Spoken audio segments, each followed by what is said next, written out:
Hello friends, मैं Akbar sir from Bihar. और आज हम लोग एक नया टॉपिक वर्ब के बारे में पढ़ेंगे। यहाँ वर्ब के अलावे एक और वर्ड्स लिखा गया है वर्बम। वर्बम जो है एक लैटिन वर्ड है जिसका अर्थ ए वर्ड होता है। वर्बम से बना हुआ वर्ड्स क्या है? वर्ब है। लेकिन बहुत लोग का मानना यह है कि लैटिन का क्या अर्थ होता है, लैटिन किसे कहते हैं, आखिर ये है क्या चीज़। कितना लोग लैटिन शब्द को समझ नहीं पाते हैं। तो आज हम इस वीडियो में लैटिन के बारे में थोड़ा जिक्र करेंगे। लैटिन जो वर्णमाला है 6वीं शताब्दी ईसा पूर्व की सबसे पुरानी भाषा है और इटली के एक क्षेत्र, एक ज़िले का नाम है लैटियम, वहाँ से इस वर्ड्स का प्रयोग किया गया है। मतलब लैटिन जो भाषा है लैटियम जिले से लिया गया है।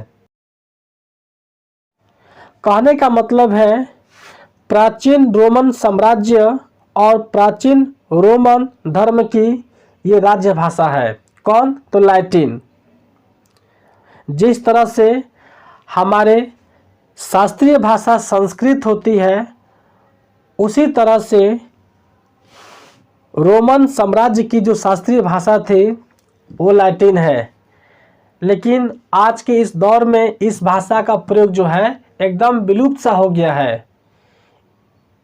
अब ये भाषा जो है बहुत ही कम सुनने को मिलता है और कहीं कहीं लोग इसको जो है मृत भाषा के नाम से भी बोला जाता है।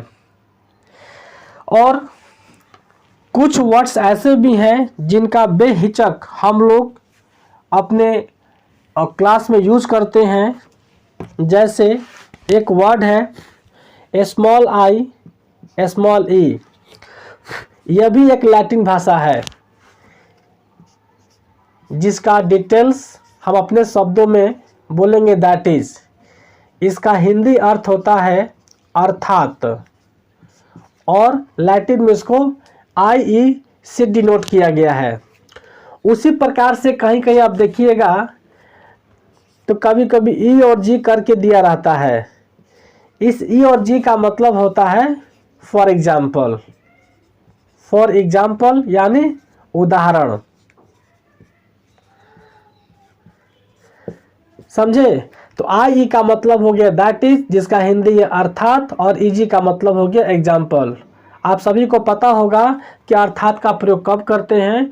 जब किसी बात को दोहराना होता है तब हम लोग क्या बोलते हैं, उसी चीज़ को अपने शब्दों में एक बार और व्यक्त करने के लिए हम लोग अर्थात का प्रयोग कर देते हैं।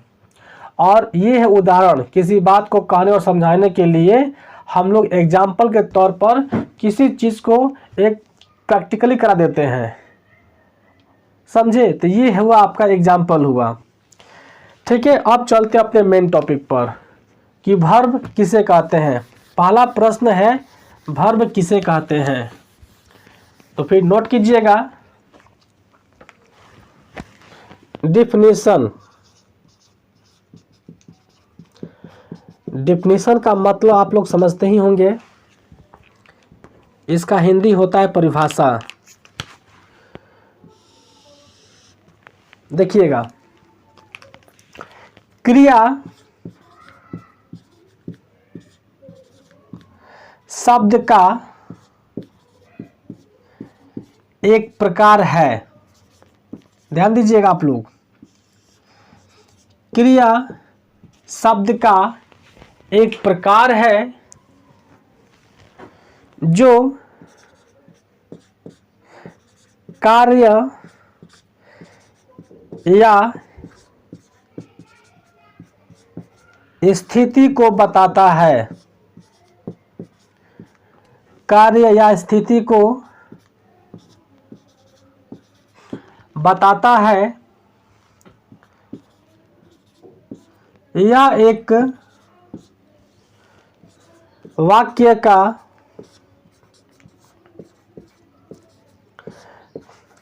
मुख्य भाग है।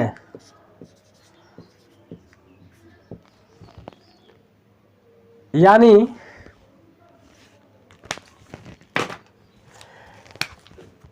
A verb is a kind of word that tells about an action or a state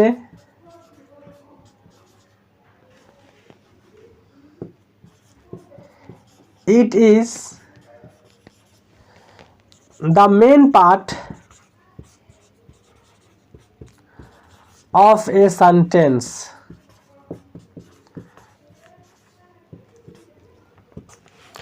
जैसा कि सामने लिखा हुआ है कि क्रिया जो है शब्द का एक प्रकार है, शब्द का एक प्रकार है। कौन? क्रिया। हम किसी भी वाक्य को लिखते समय भिन्न भिन्न प्रकार के शब्दों का प्रयोग करते हैं, चाहे वो वाक्य हो या उससे बड़ा कोई स्टोरी हो गया।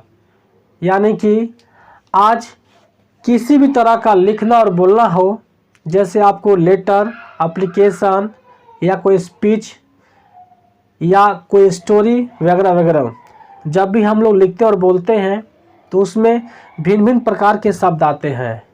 तो उन शब्द में कोई शब्द नाउन भी हो सकता है, प्रोनाउन भी हो सकता है, एडजेक्टिव भी हो सकता है, एडवर्ब भी हो सकता है, ये वर्ब भी हो सकता है, कंजक्शन, इंटरजेक्शन और प्रीपोजिशन। समझे? ये सब के सब क्या है? एक शब्द है। तो उन्हीं शब्दों में से वर्ब को भी एक शब्द लिया गया है। आप ऐसे भी कह सकते हो कि काइंड्स ऑफ जो पार्ट्स ऑफ स्पीच है उसके एक हिस्सा है, एक पार्ट है। कौन? वर्ब। इसको ध्यान दीजिएगा, वर्ब जो है उसका एक पार्ट है। आगे चलते हैं हम लोग। जो कार्य या स्थिति को बतलाता है, क्या चीज? जो कार्य या स्थिति को बताता है। यानी वर्ब का काम जो होता है किसी कार्य को बताना, यानी कि कोई भी एक्टिव पर्सन हो या कोई भी थिंग्स हो, जितने भी सजीव चीज़ें होती हैं वे कहीं ना कहीं किसी रूप में कोई ना कोई कार्य करते रहते हैं, जैसे पढ़ना, लिखना, सोना, गाना, दौड़ना, खेलना, etc। यहाँ तक कि हमें लगता है कि कभी कभी कि हम लोग अपने सारे काम करके, पढ़ाई लिखाई खा पी करके जब हम सोने के लिए बेड पर जाते हैं तो लगता है कि हम कोई कार्य भी नहीं कर रहे हैं। लेकिन इस बात का ध्यान रहे, जब हम कोई कार्य नहीं करते हैं वहाँ पर भी वर्ब जो होता है हमसे जुड़ा रहता है। एग्जाम्पल, जैसे मैं कोई काम नहीं कर रहा हूँ, मैं जा रहा हूँ सोने के लिए, तो सोना क्या है? वह सो रहा है, वह आराम कर रहा है, समझे, वो बैठा है। तो सब के सब क्या हुआ? आपका वर्ब हुआ। एक इंसान के साथ सैकड़ों वर्ब जो है अगर देखा जाए तो जुड़ सकते हैं। जैसे मान लो, पहला, आप पढ़ाई कर रहे हैं। दूसरा, आप इस वीडियो को देख रहे हैं। तीसरा, इस वीडियो को देखकर आप समझ रहे हैं। चौथा, आप सोच रहे हैं। पांचवा, कुछ और। बात समझे? तो एक इंसान के साथ बहुत सारे जो वर्ब होते हैं उनके साथ जुड़े रहते हैं। अब चलते हैं स्थिति पर। स्थिति का मतलब होता है अवस्था। समझे? मतलब कुछ ऐसे भी नॉन लिविंग थिंग्स होते हैं जो अपने से कोई कार्य नहीं करते हैं। समझे? जैसे मान लो कंप्यूटर। कंप्यूटर बस कहने का है, लेकिन कंप्यूटर को ऑपरेट करने वाला जो लोग होते हैं उन्हीं को माना गया एक्टिव। समझे ना? तो स्थिति मतलब क्या? कोई चीज़ है, गिरा पड़ा है, लटका हुआ है, ऐसे ही मतलब फेंका हुआ है, तो वो भी क्या होता है? दशा जो होता है, स्टेट जो होता है, उसको माना गया है वर्ब। समझे? अब किसी चीज़ के बारे में बताना होगा कि पेन कैसा है, तो पेन जो है लाल है। तो इस वक्त क्या है? मतलब पेन के बारे में चर्चा हो रहा है कि पेन का जो स्थिति है कैसा है, तो लाल है मतलब वर्ब। बात समझे? तो मतलब जिस वाक्य में कार्य या स्थिति को जब भी चर्चा होती है तो वो काम वर्ब का होता है। बात समझे? उसी को यहाँ ट्रांसलेट किया गया है कि वर्ब जो होता है शब्द का एक प्रकार होता है जो मतलब दर्शाता है, बतलाता है क्या चीज़, किसी एक्शन, किसी कार्य और स्टेट यानी स्थिति को दर्शाता है। आगे लिखा हुआ कि यह एक वाक्य का मुख्य भाग है।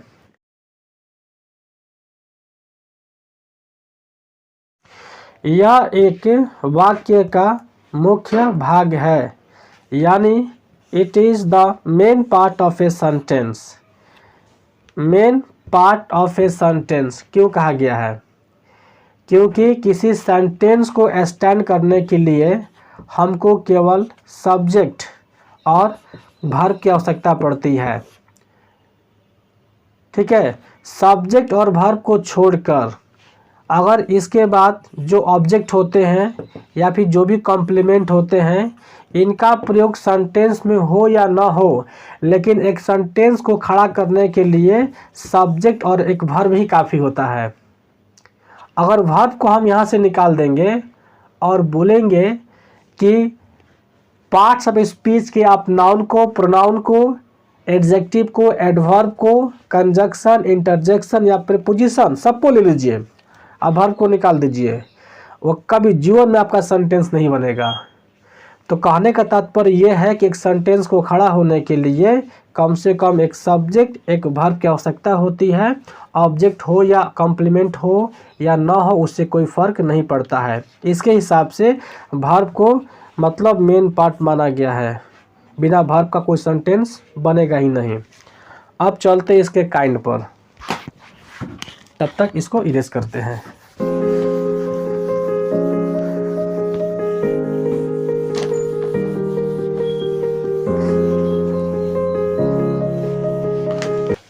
Kinds of verb.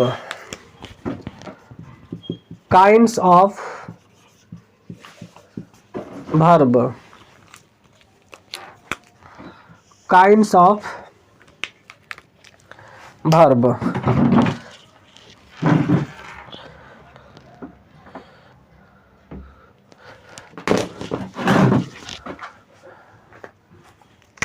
Kinds of verb, क्रिया के भेद। क्रिया के भेद।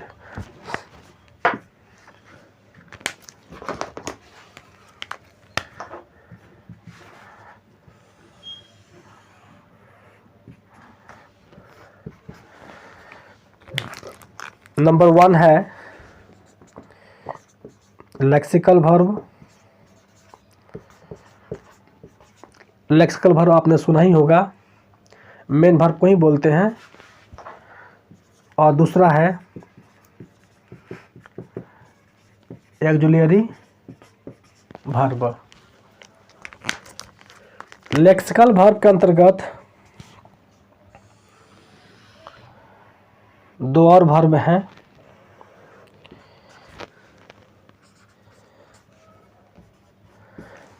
जिसको हम लोग ट्रांजिटिव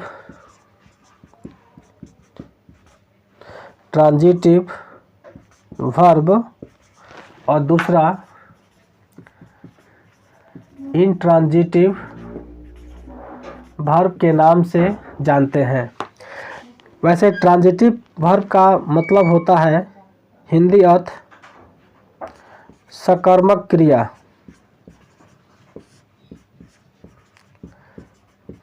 और इसका होता है अकर्मक क्रिया। ये सकर्मक है या कर्मक है, यानी अभी जो है हम लोग वर्ब के बारे में सिद्ध किए कि वर्ब किसे कहते हैं, और अब आगे बढ़ेंगे काइंड्स ऑफ वर्ब पर। यहाँ काइंड्स ऑफ वर्ब की बात किया जाए तो 2 अलग अलग वर्ब दिया गया है, एक लेक्सिकल है, दूसरा ऑक्सिलरी वर्ब है। लेक्सिकल वर्ब के अंतर्गत ट्रांजिटिव वर्ब और इंट्रांजिटिव को रखा गया है। ठीक है, अब जो है हम बारी बारी से सब पर डिफाइन करेंगे। नंबर 1 पर चलते हैं, लेक्सिकल वर्ब पर।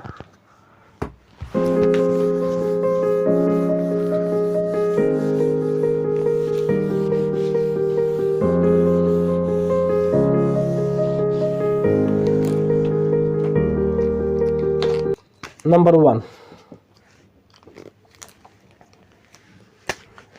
लेक्सिकल वर्ब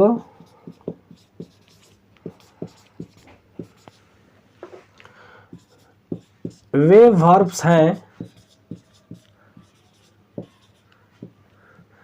जो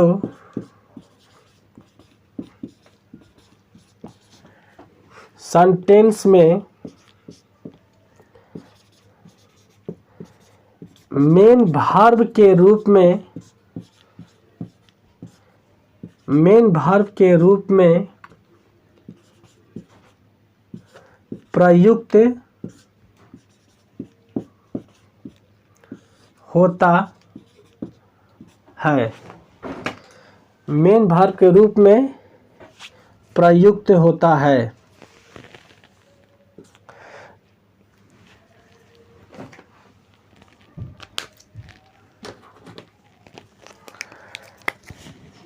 lexical verb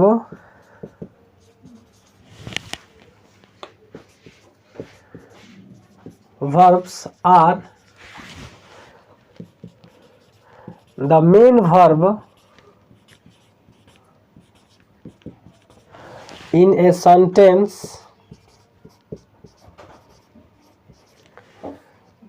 They can show the subject's action or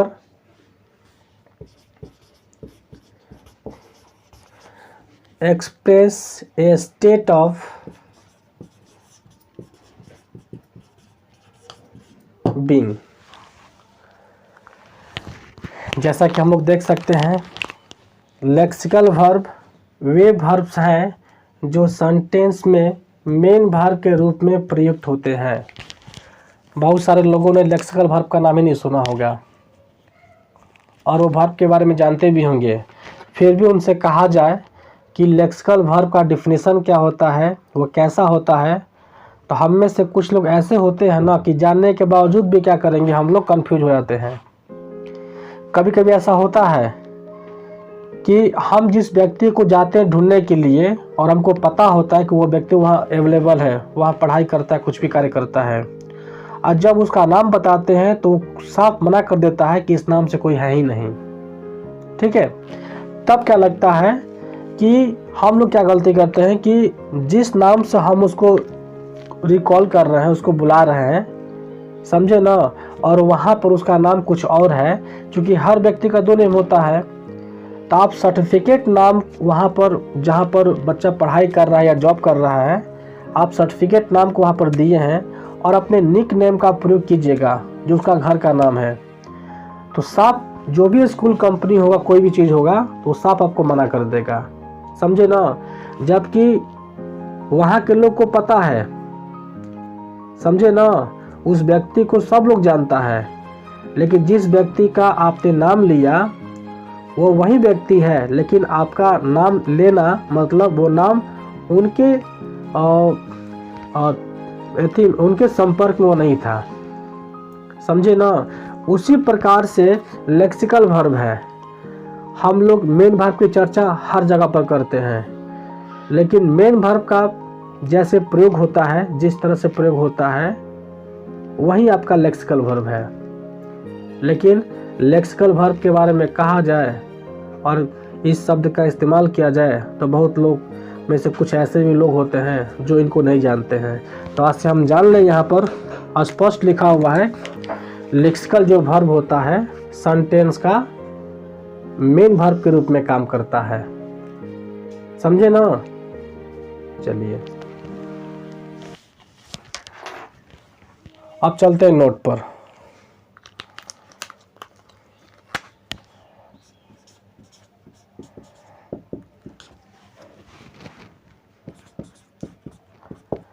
lexical verbs are called main verb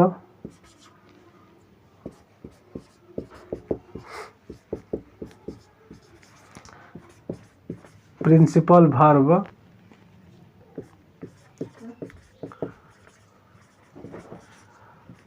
ordinary verb.